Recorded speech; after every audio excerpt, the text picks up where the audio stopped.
Quando o Fullmetal Alchemist Brotherhood estreou em 2009, uma das primeiras coisas que os fãs disseram é que agora tinha estreado a versão correta, a versão fiel. E tinha algo que era genuinamente satisfatório nessa ideia.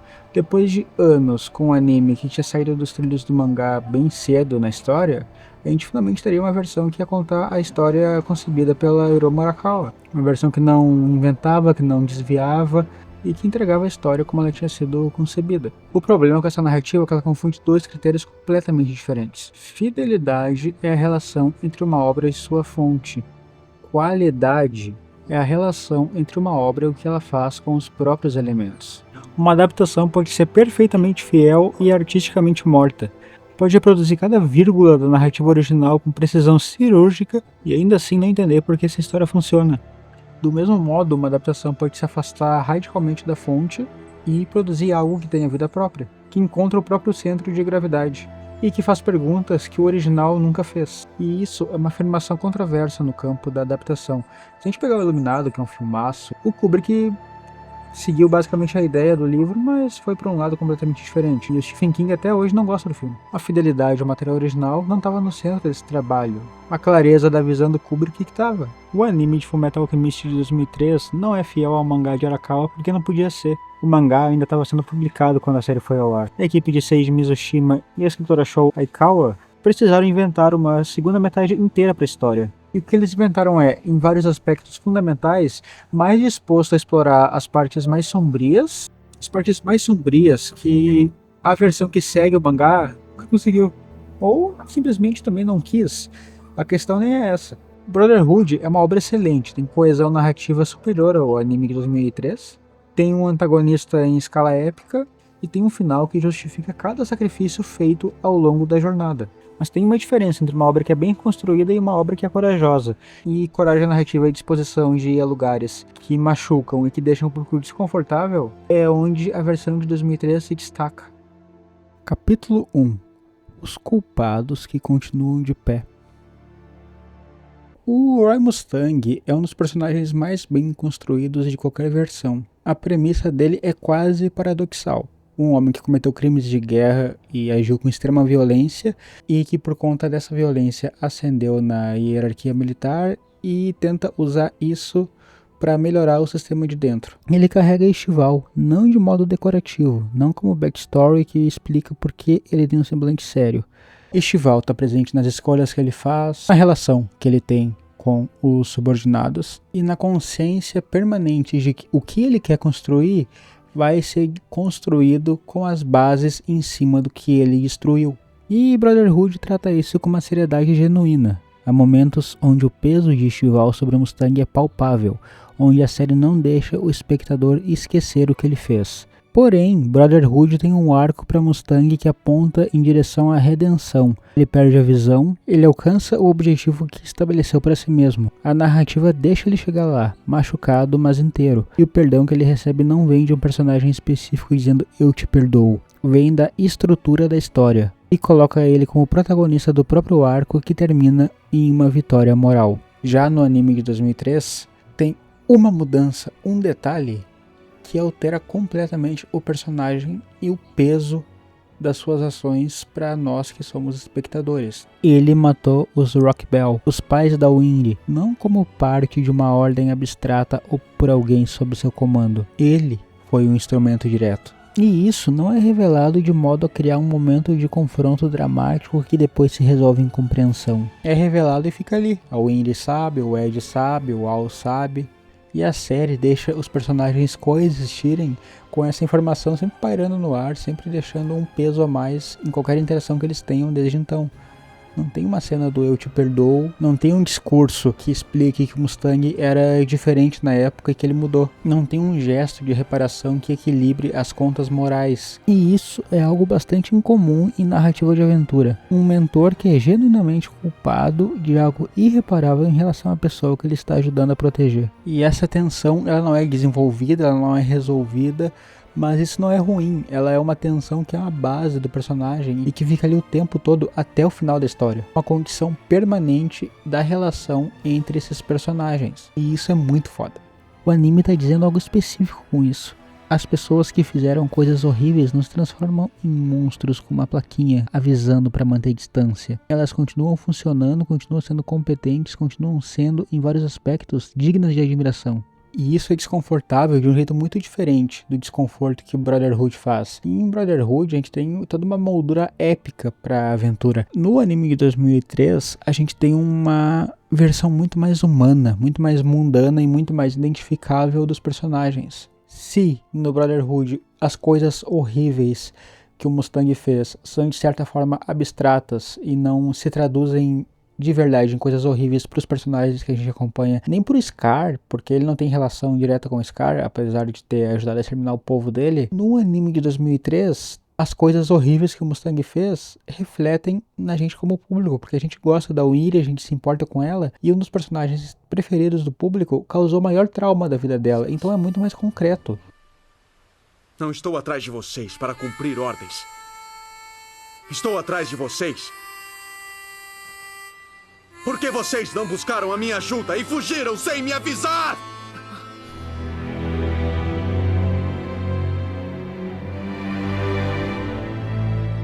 Mas vamos mudar de personagem e falar sobre o Hohenheim. No Hohenheim é onde a diferença de perspectiva moral fica mais clara. No mangá, o Hohenheim é uma vítima que se transformou, ou melhor, foi transformada em um veículo da tragédia. Ele foi escravizado, o seu corpo foi usado em um ritual de destruição em massa que destruiu todos os seus conhecidos, e ele carrega as vítimas desse ritual dentro de si. É um conceito maravilhoso também, vamos bater palmas aqui. Bravo, bravo, bravo! A relação dele com o pai é de alguém que foi usado e que passa a obra inteira tentando reparar o que foi feito sem ter sido o autor. O mangá constrói esse arco com cuidado e o resolve com o Hohenheim se sacrificando, tentando trazer de volta as almas que carrega. E morrendo na frente da lápide da Trisha nos momentos mais belos e singelos da obra. Porém, no anime de 2003, o Hohenheim não é a vítima. Ele e Dante são arquitetos de tudo. Eles se amaram, descobriram juntos como usar a pedra filosofal para transferir suas consciências para novos corpos e construíram um sistema que perpetua esse processo às custas de vidas humanas anônimas. E isso transforma o abandono que o Ed e o Al sofreram quando eram crianças em duas coisas bem diferentes. Em Brotherhood, o pai ausente tinha razões. Ele queria resolver os problemas que o pai estava causando e preparar um contra-ataque contra ele para parar o plano do pai dos homúnculos. Então a gente entende o fato dele ter abandonado o Ed e o Al. As vidas de todo o país estavam em jogo. Em 2003, a ausência do Hohenheim foi, em algum nível, uma escolha feita por um homem que tinha prioridades que não incluíam seus filhos de modo suficiente. E a redenção moral que ele tem no final, se voltando contra Dante, não apaga isso. Dá só uma suavizada, mas todos os crimes, toda a morte que ele causou ainda tá lá com todo o peso de quando a gente descobre. Ele é um vilão no anime de 2003, por mais que no fim acabe se tornando um vilão trágico. Em Brotherhood, a raiva do Ed pelo pai ausente é compreensível, mas baseada numa informação incompleta. Quando ele tem a informação completa, a raiva se transforma em algo mais complexo e mais suave. Em 2003, a raiva de Ed pelo pai ausente é simplesmente adequada. Não há informação que chegue depois para suavizá-la. O pai, no caso, ainda era pior do que ele parecia ser. Ele sai de um pai responsável que saiu para comprar cigarro para virar um genocida. E a Dante fecha esse triângulo com um peso que não tem equivalente no Brotherhood. O pai dos homúnculos no mangá é um antagonista com uma lógica interna reconhecível. Ele quer transcender a humanidade e quer ser algo além da limitação que a emoção representa. Ele quer o poder de um deus. É uma ambição monstruosa, mas compreensível como ambição. E já a Dante não tem discurso. Quer continuar existindo e é isso. Ela fica trocando de corpos ao longo dos séculos, matando cada vez mais pessoas, sem um pingo de remorso. Ela não é uma vilã que escolheu o mal para alcançar algo maior. Ela simplesmente não quer morrer, porque ela quer continuar existindo. Não importa quantas pessoas ela tem que matar para alcançar esse objetivo. Existe algo no retrato de Dante que ressoa de modo diferente dos vilões com o manifesto. Um mal banal, um mal que não se justifica em termos de visão de mundo ou objetivo transcendente. É mais difícil de confrontar dramaticamente porque não há argumento para rebater. Ed pode desafiar a lógica do pai. Inclusive o Hohenheim faz isso algumas vezes. Não tem como desafiar a lógica de Dante, porque Dante não tem lógica além do instinto de sobrevivência amplificado ao extremo. De qualquer jeito, mesmo quando aprendem a alquimia da mesma forma, há uma grande diferença na habilidade resultante. E a própria vida das pessoas não tem valores iguais. Capítulo 2. Corpos errados, memórias erradas. A diferença entre os homúnculos do anime de 2003 e do mangá é a diferença entre uma metáfora e uma consequência. Em Brotherhood, os homúnculos são criações do pai. Eles representam cada pecado capital que ele tentou extirpar de si mesmo. Eles são poderosos, têm arcos interessantes e vários deles têm momentos de complexidade genuína. Mas a sua natureza é servir a algo maior. Eles existem porque o pai o criou para existirem. Já no anime de 2003, eles são resultados da falha. Cada homúnculo nasceu quando um alquimista tentou uma transmutação humana e falhou. Cada um deles é resultado direto de uma perda e de alguém que não conseguiu aceitar essa perda.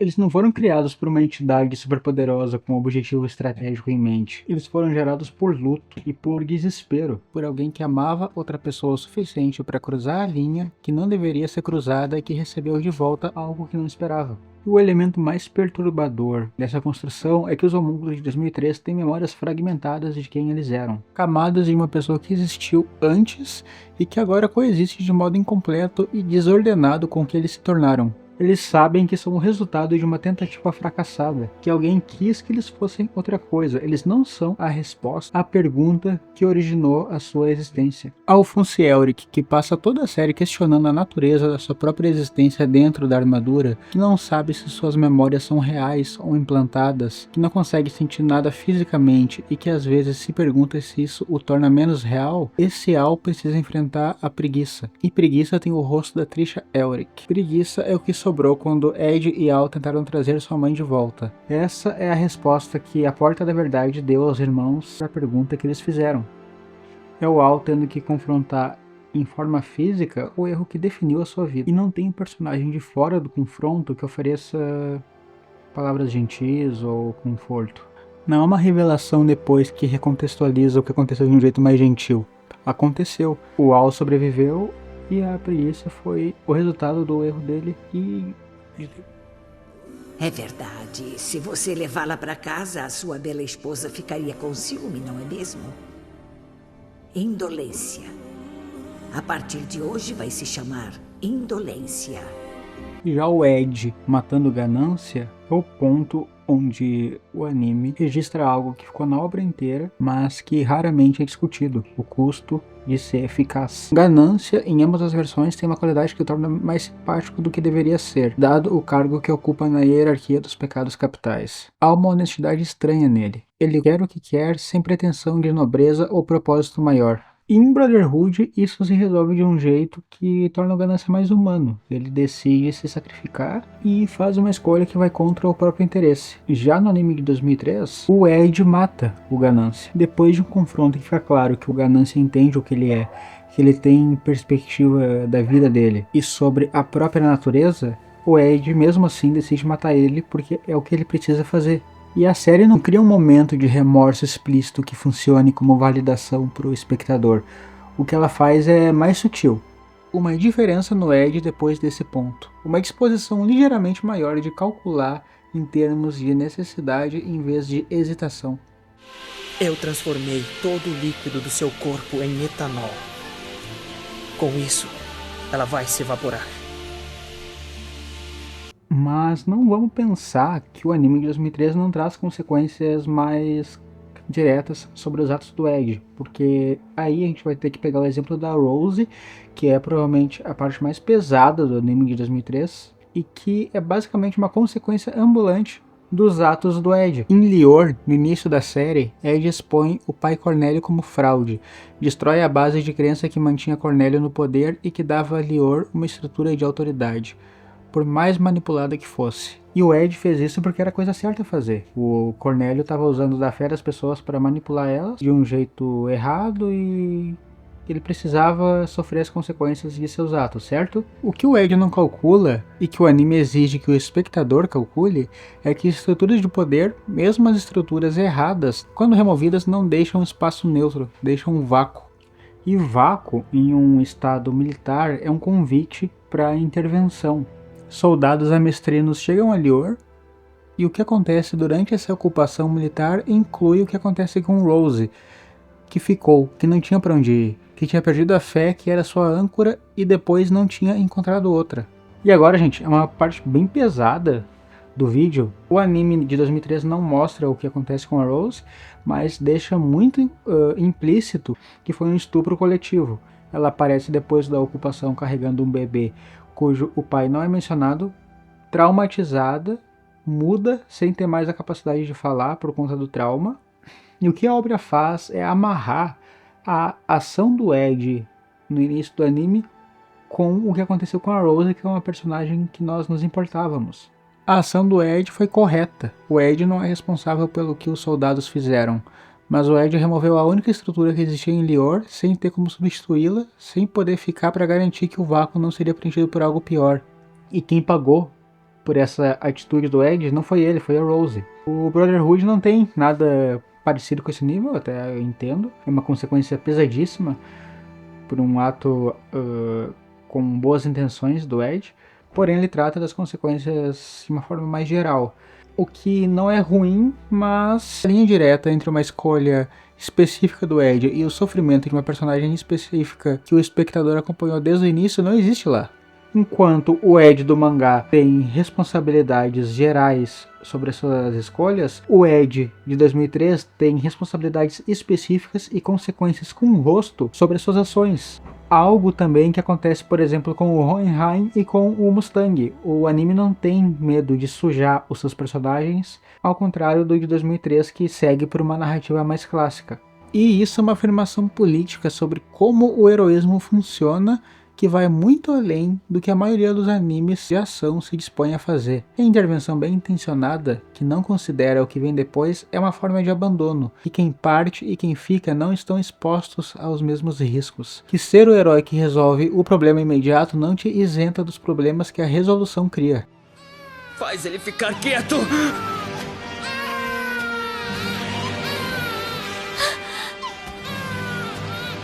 Vá, Ed! Se levante e ande! Siga adiante! Capítulo 3. Não existe equivalência para isso. Existe uma tendência de tratar os finais de obras de grande duração como se fossem entidades separadas da obra, como se o final fosse um elemento separado que pudesse ser avaliado pelos próprios critérios, coerente ou incoerente, bom ou ruim, satisfatório ou insatisfatório, sem que esse julgamento altere retroativamente o valor da obra em si e o que o resto da obra significa. Geralmente, o final de uma obra é onde a narrativa revela o que ela quer dizer, o que cada elemento da história significa. Não o que ela disse que acreditava, não o que os personagens argumentaram ao longo das cenas, mas o que a estrutura da história, quando confrontada com a necessidade de conclusão, efetivamente afirma sobre o mundo. Finais felizes não são ruins por serem felizes, nem finais trágicos são bons por serem trágicos. O que importa é se o final é honesto com as premissas que a obra estabeleceu até então. Brotherhood termina bem, não de modo artificialmente feliz. As perdas são reconhecidas, os mortos não ressuscitam, as cicatrizes que ficam, mas termina com a afirmação de que o sacrifício foi adequado ao resultado, que o mundo ficou melhor do que estava, que as pessoas que sobreviveram têm um futuro digno do que pagaram para chegar lá. Ao recuperar o corpo, Ed encontra um modo de viver sem alquimia que ainda faz sentido para ele. As pessoas que amam um ao outro ficam próximas o suficiente para que esse amor continue tendo endereço. Dado o que Brotherhood é, uma história sobre reparar os erros e seguir em frente, sobre o fato de que nenhuma pessoa sozinha é capaz de carregar o peso do mundo, mas de que pessoas juntas são capazes de fazer o que antes era considerado impossível, esse final é muito honesto. É um final que a gente pode discutir em termos de execução, mas não em termos de coerência com o resto da série. Já o anime de 2003 manda Ed para outro mundo, não como metáfora, literalmente através da Porta da Verdade para uma versão alternativa da Terra localizada em nosso próprio universo, na Alemanha do início dos anos 20. Al recupera o corpo e perde as memórias do que aconteceu. Ed fica do outro lado sozinho num mundo que não é o dele, sem ter chegado ao objetivo que definiu sua vida inteira. E existe uma razão pela qual o anime de 2003 chegou a esses locais em que nem o mangá, nem o Brotherhood, principalmente, chegaram. Ele precisou inventar. A equipe de produção não tinha o mangá como bússola para a segunda metade. Tinha os personagens, tinha o universo, tinha as perguntas que a primeira metade tinha estabelecido. E tinha que encontrar respostas por conta própria. E as respostas que ele encontrou foram sistematicamente mais duras. E isso não foi um acidente, é uma sensibilidade narrativa específica. Sensibilidade narrativa de uma equipe que olhou para esses personagens e para esse universo e viu, ao invés de uma história clássica de aventura, uma história sobre trauma e perda com consequências muito mais reais e diretas. As duas leituras são válidas. O mangá de Arakawa sustenta ambas. Há elementos trágicos genuínos nele e há elementos de esperança genuína. O Brotherhood e o mangá escolheram seguir pelo caminho da esperança, já o anime de 2003 escolheu a primeira opção. O resultado é que agora existem duas versões de Fullmetal Alchemist que são fundamentalmente diferentes uma da outra. Uma conta uma história sobre o que é possível quando pessoas se recusam a aceitar a derrota. A outra conta uma história sobre o que a derrota faz com as pessoas que sobrevivem. As duas são sobre os irmãos Elric. As duas são sobre alquimia, a transmutação humana e o preço de tentar o impossível. Mas o que elas dizem sobre esses temas é radicalmente diferente. Nenhuma delas é necessariamente melhor do que a outra. Eu, por exemplo, prefiro o Brotherhood. Eu acho ele mais bem construído. Eu acho o final menos confuso do que morre Ed, morre Al, morre Ed, morre Al e todo mundo ressuscita e morre aquela confusão no final. Tem também o filme que eu não citei aqui, o Conqueror of Shambhala, que dá uma arrumada nesse final confuso do anime, porém ainda o Brotherhood eu considero melhor, mais coerente. Porém eu senti a necessidade de fazer esse vídeo porque muita gente considera o anime de 2003 ruim, ou pior ainda, o pessoal fala que o anime é filler, quando toda essa decisão extremamente corajosa de seguir a história por um lado completamente único e diferente é justamente porque os produtores escolheram não encher o anime de filler. Então eu acho que é uma das poucas obras que a gente tem duas adaptações completamente diferentes e as duas são super válidas e as duas são muito boas. E também a Dante é uma vilã muito melhor do que o pai, tá? Deixo claro aqui. Falo com tranquilidade. É isso aí, pessoal. Esse foi o vídeo de hoje. Igual antes, não tô prometendo quando é que vai ter vídeo novo, mas eventualmente vai ter vídeo novo quando eu tiver tempo para gravar. Se tiver alguma dica de tema, deixa aqui embaixo, que a gente estuda e tenta fazer alguma coisa legal. Se gostou, deixa o like. Se não gostou, deixa o dislike. Divulga pros amigos, até pra falar mal. Tipo, aquele idiota lá falando que o anime de 2013 é melhor. Não foi isso que eu disse, mas pode divulgar desse jeito. Já ajuda. Até o próximo. Aprender uma lição sem dor não tem significado. Isso porque as pessoas não conseguem obter nada sem sacrificar alguma coisa. Mas, quando elas superam as dificuldades e conseguem o que quer, as pessoas conquistam um coração forte que não perde pra nada. É, um coração forte como o aço.